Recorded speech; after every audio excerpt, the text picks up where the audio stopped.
Friends, स्वागत है फिर से हमारे यूट्यूब चैनल में एक नई सच्ची कहानी के साथ, एक नई सच्ची घटना के साथ। जी हाँ दोस्तों, आज की जो कहानी वो दिल्ली के इलाके की है। एक ऐसी कहानी है जिसे आप सुनकर वाकई में बहुत ज़्यादा भावुक हो जाओगे और आपको यकीन करना मुश्किल हो जाएगा क्या समाज में ऐसे भी लोग हैं, ऐसे भी रिश्ते होते हैं या फिर ऐसे भी परिवार होते हैं। जी हाँ दोस्तों, तो इस कहानी में कुछ ऐसा है, हमने इस कहानी को सुना तो मुझे बहुत ही इंटरेस्टिंग लगी, एकदम अंदर से झकझोर कर रख देने वाली कहानी है। तो हमने सोचा क्यों ना हम आप लोगों के सामने भी ये कहानी जरूर सुनाएं, ताकि आपको भी इस कहानी को सुनकर कुछ अच्छा लगे और आप अपने परिवार को लेके सीरियस हो। जी हाँ दोस्तों, तो बने रहिए कहानी के एंड में और देखते रहिए आखिर ऐसा क्या है इस कहानी में जो हम आप लोगों को सुनाने पर मजबूर हो गए। जी हाँ दोस्तों, अब समय को ज़ाया ना करते हुए बढ़ते हैं वीडियो में आगे, लेकिन उससे पहले अगर आप हमारे इस चैनल पर नए हैं तो प्लीज़ चैनल को सब्सक्राइब कर दीजिए, बेल आइकन को प्रेस कर दीजिए और एक प्यारा सा कमेंट जरूर कर दीजिए, ताकि हमें देखकर ये अच्छा लगे कि हमारे वीडियो को लोग कहाँ कहाँ से देख रहे हैं। जी हाँ दोस्तों, अब समय को ज़ाया ना करते हुए बढ़ते हैं वीडियो में आगे और बताते हैं विस्तार से। एक लड़की होती है जो बिहार में रहकर अपनी स्टडी कर रही थी, यानी कि पढ़ाई कर रही थी। जब स्कूल टाइम से ही एक तरफ अ, एक लड़की का घर था और दूसरी तरफ उस लड़के का घर था, जो कि उसके साथ ही रहकर उसके साथ जाता आता पढ़ाई लिखाई सब कुछ उसके साथ रह के कर रहा था। जी हाँ दोस्तों, जब धीरे धीरे वो स्कूल में पढ़ाई कंप्लीट करते हैं, इसके बाद वो कॉलेज तक पहुंचते हैं और कॉलेज तक भी दोनों लोग साथ में ही रहते हैं। जब कॉलेज तक जाने के बाद धीरे धीरे उनमें दोस्ती होती है और दोस्ती हुई वो प्यार में बदल जाती है। जब प्यार में बदलती है तो संजना नाम की जो लड़की थी, तभी संजना कहती है कि क्यों ना हम राजू से शादी कर लें। दोस्तों, उस लड़के का नाम राजू था और उस लड़की का नाम संजना था। दोनों ही एक दूसरे को पसंद कर रहे थे बहुत ही ज्यादा और चाह रहे थे कि उनकी शादी हो जाए। इसके बाद संजना अपने घर पे शादी के लेके बात करती है और दोनों की बात होती है। हालांकि उसके घर वाले पहले मना करते हैं, समझाते हैं कि वो लड़का उसके लिए ठीक नहीं है, लेकिन संजना उनकी बात नहीं मानती है। इसके बाद वो शादी करती है और शादी करने के बाद उन दोनों का एक अच्छा सा बेबी होता है, लड़का, जिसका नाम वो रजत रखती है। और दोनों ही दोस्तों बता दें, जो राजू था वो गैंगस्टरों से मिला हुआ था, जिसकी वजह से उसकी मौत हो जाती है। और तब संजना को लगता है कि उसने जो लव मैरिज का डिसीजन लिया है वो वाकई में गलत था। दो फैमिली थी जो कि बिहार में ही रहकर अपने बच्चों का पालन पोषण कर रही थी। उस फैमिली में एक संजना नाम की लड़की थी और एक रजत नाम का लड़का। दोनों ही रहकर अपनी स्कूली पढ़ाई करते हैं। इसके बाद दोनों ही उसी कॉलेज में जाते हैं। जब समझदार हो जाते हैं तब उनकी आपस में दोस्ती हो जाती है और दोस्ती धीरे धीरे प्यार में बदल जाती है। जब प्यार में बदलती है तो संजना अपने घर वालों को बोलती है कि वो अब राजू से शादी करेगी, लेकिन घर वाले राजू की असलियत जानते थे, आखिर वो क्या है। तभी संजना के घर वाले कहते हैं कि वो लड़का तुम्हारे लिए ठीक नहीं है, तुम मेरी मानो तो उस लड़के से शादी मत करो। लेकिन संजना अपने परिवार वालों की बात नहीं मानती और लव मैरिज कर लेती है। तभी कुछ समय के बाद उसका एक बेबी होता है, लड़का, जिसका नाम वो रजत रखती है। अब हस्बैंड का नाम राजू था और लड़के का नाम रजत था।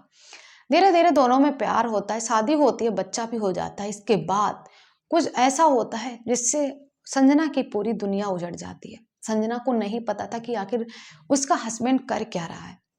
दोस्तों, जो राजू था वो गैंगस्टरों से मिला हुआ था, वो गलत कामों में मिला हुआ था, गलत काम करता था। इसी वजह से राजू की एक दिन अचानक मौत हो जाती है, हालांकि उसका खून हो जाता है। इसके बाद जब ये चीज संजना को पता चलती है तो वो पूरी तरह से टूट जाती है। तब उसे लगता है कि वाकई में उसका लिया हुआ डिसीजन गलत था। दोस्तों, हालांकि संजना ने उसे कई बार मना भी किया था कि वो ऐसे काम ना करे, लेकिन राजू अपनी जिद पर अड़ा रहा और वो पैसे की भूख उसे आखिर मौत की मंजिल तक पहुंचा दी। इसी वजह से संजना टूट गई थी और बहुत ज्यादा परेशान थी। अब रो रो के उसका बहुत बुरा हाल था। संजना के सामने अभी उसकी पूरी लाइफ पड़ी थी। आज के समाज में ऐसी लाइफ बिताना बहुत ही मुश्किल है। इसके बाद संजना के माँ बाप उससे कहते हैं कि तुम उनके बच्चे को उनके माँ बाप के पास छोड़ दो और तुम मेरे साथ चलो, हम तुम्हारी दूसरी शादी कराएंगे। लेकिन संजना को ये सब मंजूर नहीं था। संजना अपने बेटे को छोड़ना नहीं चाहती थी। इसके बाद वो कहीं ना कहीं अपने बेटे में ही राजू को देखती थी और उस बच्चे का नाम रजत रखती है। अब राजू का बेटा रजत, वो उसे बहुत चाहती थी। इसके बाद बहुत समझाने के बाद भी जब संजना मानने को तैयार नहीं हुई, तब उसके सास ससुर उसे समझाते हैं और कहते हैं कि बेटा तू रजत को मुझे दे दे, क्योंकि ये मेरे बेटे का बेटा है, इसे मैं पाल लूंगी और ये तेरा बेटा मेरे पास अमानत बनकर रहेगा। मैं इसे बहुत ही अच्छे से पाल पोस के बड़ा करूंगी। तू एक काम कर, तू शादी कर ले, तेरी अभी पूरी लाइफ तेरे सामने पड़ी हुई है, तू अकेले नहीं जी सकती। दोस्तों, इसके बहुत समझाने के बाद संजना फाइनली अपने सास ससुर की बात मानती है और अपने माँ बाप के साथ अपने घर चली जाती है। अब संजना तब तक तो अपने बच्चे से मिलती थी जब तक उसकी शादी नहीं हुई थी। इसके बाद जैसे ही उसके लिए रिश्ता देखते हैं तो दिल्ली में ही एक बहुत ही अमीर घर का रिश्ता उसके लिए आता है। हालांकि संजना बहुत ही खूबसूरत थी, पढ़ी लिखी थी, जवान थी, हालांकि सब क्वालिटियां थी संजना के अंदर। इसके बाद लड़का उसे पसंद करता है और कुछ समय के बाद उसकी शादी हो जाती है। अब संजना कुछ ही शादी के 2-4 दिन बाद ही वो अपने हस्बैंड के साथ दिल्ली आ जाती है। इसके बाद संजना जब वो अपने मायके जाती थी तो फोन से जब उसका हालचाल लेती तो पता चलता था कि रजत को तो उसकी बुआ अपने साथ लेकर गई है। अब वो कहाँ है, कहाँ रह रही है, इसके बारे में कोई पता नहीं था। धीरे धीरे संजना अपने बेटे को भूलने लगी थी और हालांकि जब वो याद करने की कोशिश करती भी थी तो उसका कुछ पता नहीं चलता था। ऐसे ही एक दिन संजना अपने हस्बैंड के साथ अपनी ही शॉप पे जा रही थी, जो कि दिल्ली के अंदर मार्केट में थी। तभी जब वो अपने घर से अपनी दुकान पर जाती है तो बीच में एक रेड लाइट चौराहा पड़ता है। वहां पे अक्सर गाड़ियां रुकती हैं, जब सिग्नल मिलता है तब वहां से गाड़ियां निकलती हैं। सिग्नल देखकर संजना की गाड़ी वहां पर रुकती है, तभी कुछ बच्चे आ जाते हैं वहां पर पेन बेचने। तभी जब राजू देखता है गाड़ी रुकी तो राजू गुब्बारे लेकर उस आंटी के पास जाता है, यानी कि संजना के पास जाता है और कहता है कि आंटी आप मेरा गुब्बारा ले लो, आपका बेबी खेलेगा। तभी संजना कह हंसती है, मुस्कुराती है और कहती है कि अभी मेरा बेबी आने में बहुत टाइम है, तब तक तो तुम्हारा ये गुब्बारा फूट जाएगा।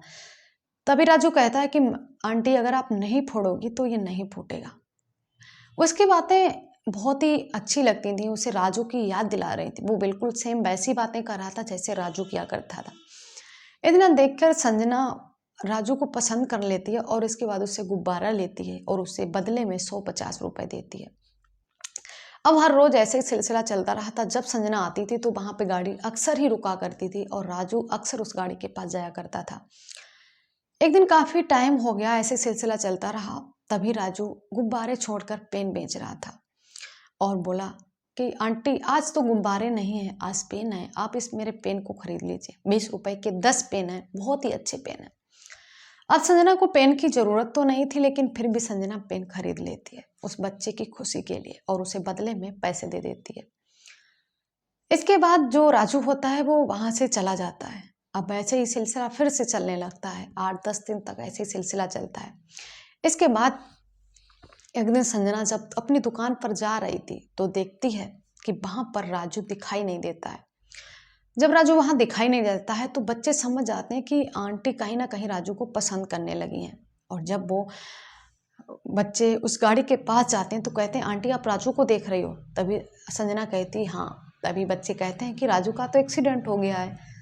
तभी संजना परेशान हो जाती है, वो कहती है कहाँ, कैसे, कब हुआ है। इसके बाद बच्चे कहते हैं कि वो मेरे घर के पास में रहता है, हम लोग सामने झुग्गियों में रहते हैं। जब वो पेन बेचने के लिए घर से निकल रहा था तभी उसे एक गाड़ी वाला ठोक कर चला गया। दोस्तों, अब वहीं पर संजना अपने हस्बैंड से कहती है कि मुझे उस राजू से मिलना है, तुम एक काम करो, तुम दुकान पे पहुंचो, हम राजू से मिलकर आते हैं।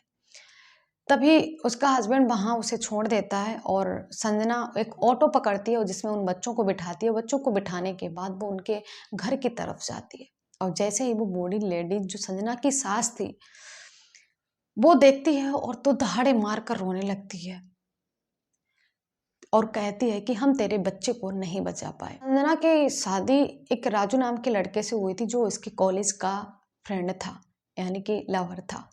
संजना लव मैरिज करती है। लव मैरिज करने के बाद वो उससे एक यही राजू नाम का बेटा पैदा होता है। लेकिन कुछ समय के बाद जो उसका हस्बैंड था वो गैंगस्टरों से मिला हुआ था, गलत कामों में हाथ था उसका, इसी वजह से उसे कोई मार देता है। इसके बाद उसके माँ बाप जो संजना के माँ बाप थे वो संजना को अपने घर ले आते हैं और दूसरी शादी कर देते हैं। लेकिन जो संजना का बेटा था राजू, वो उसे पालने के लिए उसकी सास लेकर चली जाती है। लेकिन जब सास पाल रही थी तो सास के घर में भी थोड़ी लड़ाई झगड़ा होता था। ये जेठ और देवर थे, वो अक्सर लड़ाई किया करते थे। कहते थे कि खुद तो चली गई और राजू मर गया और ये अपनी औलाद यहाँ छोड़ गया मेरे सर पे तांडव करने के लिए। दोस्तों, तब भी जब झगड़ा होता था तो उस टाइम जो राजू की बुआ थी वो उस टाइम घर पर ही थी।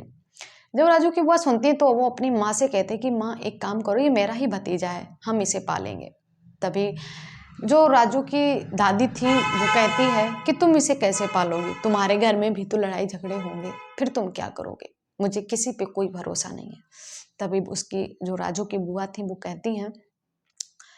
दोस्तों, जो संजना की सास थी उन्होंने अपने पोते का नाम भी राजू ही रखा था, क्योंकि राजू में ही उनका बेटा नजर आता था। इसके बाद वो कहती है कि एक काम करो, तुम भी मेरे साथ चलो और राजू को भी लेके चलो, जो हम खाएंगे वो हम तुम्हें भी खिलाएंगे। इतना सुनने के बाद जो संजना की सास थी वो अपनी बेटी के साथ उसके ससुराल चली जाती हैं, वहीं रहने लगती हैं। इसके बाद जो राजू का फूफा था वो भी दारू शराब पीता था और मारपीट करता था। इसके दारू की वजह से उसकी भी थोड़े दिनों के बाद मौत हो जाती है। अब उस घर में कमाने के लिए कोई नहीं था। इसके बाद जो राजू ये सब चीज़ें देखता था तो उसे बहुत बुरा लगता था। तभी उसे बच्चे बताते हैं कि वो रेड लाइट पे जाते हैं, कुछ बेचते हैं या किसी की गाड़ी साफ करते हैं तो लोग उन्हें वहाँ पर पैसा देते हैं। जब ये चीज़ राजू को पता चलती है तो राजू अपने दादी से कहता है कि वो भी यही काम करेगा। तब दादी उसकी मना करते हो, कहती हैं कि हम तुम्हें ये काम नहीं करने देंगे। तभी राजू कहता है कि माँ, हम किसी से मांगेंगे नहीं बल्कि हम अपनी मेहनत से कमाएंगे, हम भी कुछ ना कुछ वहाँ बेचेंगे जिससे हमारा गुजारा होगा। दोस्तों, इसी तरह से राजू वहां पर बेचने जाता है गुब्बारे, तभी संजना से मिलता है। ऐसे ही माँ बेटे की मुलाकात होती है। लेकिन जब वो दहाड़े मार के वहां रोती है, जब देखते हैं कि इतने ठाट बाट में अमीर घर से कौन लेडीज है, ये आखिर राजू इतना मैला कुचैला रहता है, ये आखिर इसका बेटा कैसे है। तभी संजना की सास बताती है कि ये तेरा ही बेटा था। इसके बाद जब वो पूछती कहती कहाँ है मेरा बेटा, तभी उसकी सास कहती है कि उसकी बुआ उसके हॉस्पिटल में लेकर गई हैं। इसके बाद वो कहती है कि मुझे हॉस्पिटल जाना है। तभी गांव की जो मोहल्ले की जो लेडीजें थे वो कहती हैं कि बहन तुम रो मत, हम तुम्हें तुम्हारे बच्चे के पास लेकर जाएंगे। इसके बाद संजना को जो लेडीजें थी वो उससे राजू के पास लेकर जाती हैं और जब वो वहाँ पर पूरी फॉर्मेलिटी अदा करती है, पूरी जो फॉर्म वगैरह भरे जाते हैं पूरा क्लियर करती है, इसके बाद वो उस राजू का अच्छे से इलाज कराती है, बढ़िया से। इसके कुछ घंटे के बाद राजू को होश आता है। जब वो उस आंटी को सामने खड़ा हुआ देखता है, यानी कि संजना को जब देखता है तो कहता है आंटी तुम यहाँ कैसे। तभी संजना अपने उसी बीच में अपने हस्बैंड को फोन कर देती है और तब तक उसका हस्बैंड उस हॉस्पिटल में पहुंच चुका होता है। लेकिन संजना को ये नहीं पता था कि उसका हस्बैंड भी पीछे खड़ा है, सारी चीजें देख रहा है। जब संजना उस राजू से बात कर रही थी, संजना कहती कि मैं तुम्हारी आंटी नहीं बल्कि मैं तुम्हारी माँ हूँ। अब ये चीज उसका हस्बैंड भी सुन लेता है। अब सारी चीजें उसके हस्बैंड को वहां पर पता चल जाती हैं।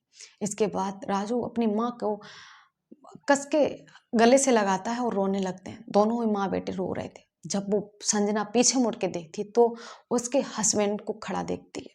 जब देखती तो बहुत ज्यादा परेशान हो जाती है।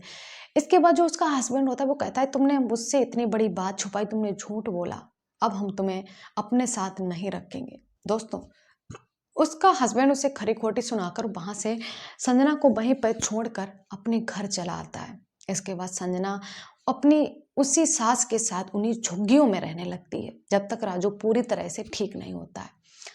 जब राजू पूरी तरीके से ठीक हो जाता है तो वो राजू को और अपनी सास को लेकर अपने उसी मायके बिहार में रहने चली जाती है।